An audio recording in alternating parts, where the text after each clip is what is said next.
कहानी नीरू की है। पंजाब की नीरू की शादी दिल्ली के राहुल से होती है। दिल्ली कितना बड़ा शहर है ना, लेकिन आप लोगों का घर तो बहुत छोटा है। हमारे पंजाब में तो ये बड़े बड़े घर होते हैं कि मजा ही आ जाता है। कोई बात नहीं नीरू, मैं भी तुम्हारे लिए बहुत बड़ा मकान बनाऊंगा बहुत जल्दी।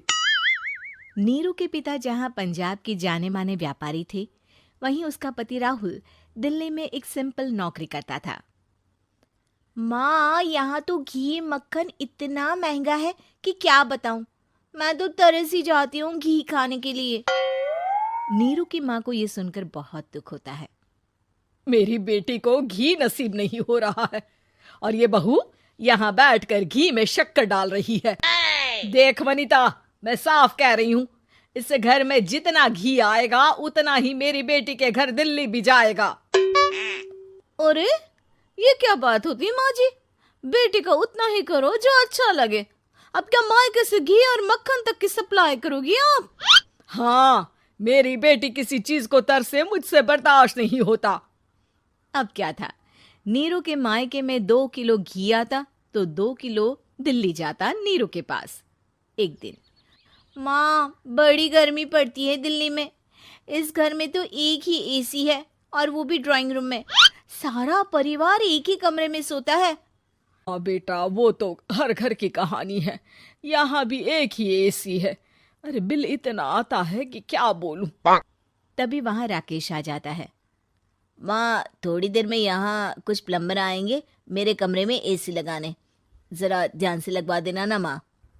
ओए, ऐसे कैसे तेरे कमरे में एसी लगेगा? हाँ राकेश, एक बार बात तो कर लेता। अरे पापा, वो वनिता को गर्मी में नींद नहीं आती। ड्राइंग रूम में सबके साथ सोने में वो अनकंफर्टेबल है, इसलिए। अरे पूरे परिवार के साथ वहां तेरी बहन नीरू भी तो सोती है। वो नहीं हो रही क्या अनकंफर्टेबल? समझ रहा है ना? अगर एसी लगेगा तो एक दिल्ली में तेरी बहन के कमरे में भी लगेगा, तभी तू लगा सकेगा। राकेश वनिता को सारी बात बताता है। वनिता करती भी क्या, मन मारकर बैठ जाती है। माँ, ये लोग ठीक नहीं है, क्या करूं मैं? अरे बेटी, यहाँ आ जा, तू यहाँ आकर रह ले। अरे छोड़ दे ऐसे पति को। कैसे छोड़ दूं माँ? समाज क्या कहेगा, लोग क्या कहेंगे? वैसे भी मेरा एक बेटा है मयंक। अरे हटा बेटा, तेरी उम्र ही क्या है, इतनी परेशान रहेगी तो काम कैसे चलेगा। खैर, बात आई गई हो जाती है। माँ को लगता है कि नीरू ठीक है, तो वहीं नीरू के मन में एक ही लाइन चल रही होती है, यहाँ आजा। माँ ने तो बोल ही दिया है कि यहाँ आजा। बस मयंक थोड़ा सा बड़ा हो जाए, इन गरीबों को छोड़कर मैं वापस माँ के पास ही चली जाऊंगी। वो इसी सोच में बाजार में चल रही थी कि मैम, आपका दुपट्टा जमीन को छू रहा है। नीरू जैसे ही उस लड़के की तरफ देखती है, देखती ही रह जाती है। हाय रे, कितना सुंदर लड़का है ये। अब क्या हुआ? मैंने कहा आपका दुपट्टा। तो खुद ही उठाकर दे दो ना। लड़का समझ जाता है कि नीरू उस पर फिदा हो चुकी है। वो उससे उसका नंबर लेकर चला जाता है। अब क्या था, नीरू और रोहित में लगातार बातें होने लगती है। मैं हरियाणा का रहने वाला हूँ, यहाँ एक बड़ी कंपनी का मैनेजर हूँ। अच्छा, और कितने बच्चे हैं तुम्हारे? बच्चे? अरे मेरी तो शादी भी नहीं हुई है। तुम बताओ, शादी करोगी? नीरू शर्मा जाती है। अब लेकिन मैं तो पहले से ही शादीशुदा हूँ। मुझे फर्क नहीं पड़ता, बस तुम शादी कर लो, भाग चलते हैं। बहुत पैसे वाला हूं मैं, हमेशा खुश रखूंगा तुम्हें। नीरू रोहित से मिलकर सारा प्लान बना लेती है और फिर एक दिन घर से भाग जाती है। दोनों शादी कर लेते हैं। शादी के बाद, क्या बात है नीरू, तुम्हें परेशान सा देखता हूँ, सब ठीक तो है ना? हाँ हाँ, सब ठीक है।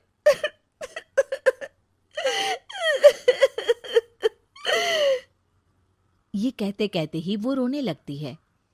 अरे क्या हो गया, रो क्यों रही हो? मैंने तुमसे एक बात छुपाई है। और वही बात अब मुझे परेशान कर रही है। रोहित, मेरा एक बेटा भी है, उसका नाम मयंक है।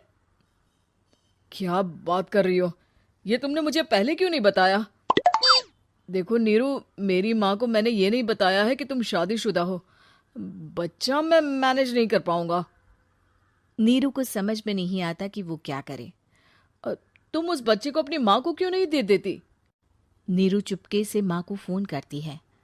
माँ, क्या मयंक को तुम रख सकती हो? बेटा, मैं राकेश के साथ बात करती हूँ। आखिर घर का बेटा वही है, जो वो बोलेगा। वैसे भी बेटा, तूने जो किया है ना, उसके बाद से पूरा घर तेरी बुराई कर रहा है। मैं भी अब किसी से तेरे लिए लड़ नहीं सकती।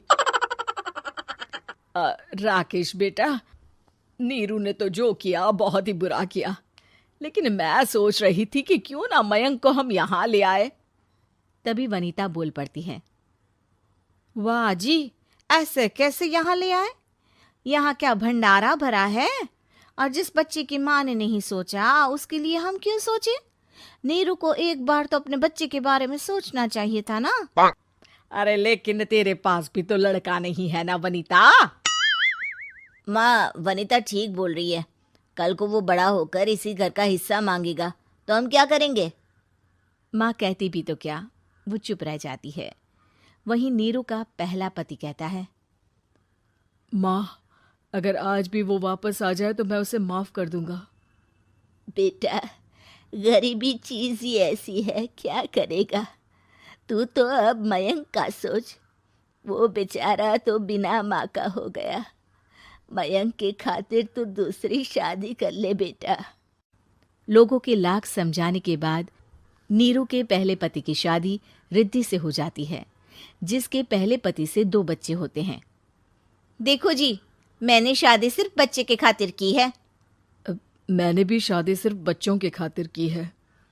वहीं नीरू के दूसरे पति के मन में ये बात घर कर जाती है कि नीरू एक मासूम बच्चे को उसके खातिर छोड़ कर आई है। अब देखो नीरू, मुझे लगता है कि जो औरत अपनी कोख का बच्चा छोड़ सकती है, वो तो कुछ भी कर सकती है। कल को तुम्हें मुझसे अच्छा कोई मिल गया तो तुम तो मुझे भी बाय बाय कर दोगी ना। नीरू को अब उसका दूसरा पति ताने देना शुरू कर देता है। तंग आकर नीरू उसके यहाँ से भागकर अपने पहले पति के पास चली जाती है, लेकिन ससुराल में क्या लेने आई है नीरू, मयंक को? नहीं नहीं सासू माँ, मुझसे गलती हो गई, मुझे माफ कर दीजिए। नीरू, अब वक्त खत्म हो गया है, मेरी शादी हो चुकी है। तो छोड़ दो ना उसे, हमारा बच्चा है। मैं आपको अपनी माँ नहीं मानता, मेरी नहीं मान तो बात अच्छी है। नीरू मयंक की बात सुनकर समझ जाती है कि उसके पास अब न आसमान रहा ना ही जमीन।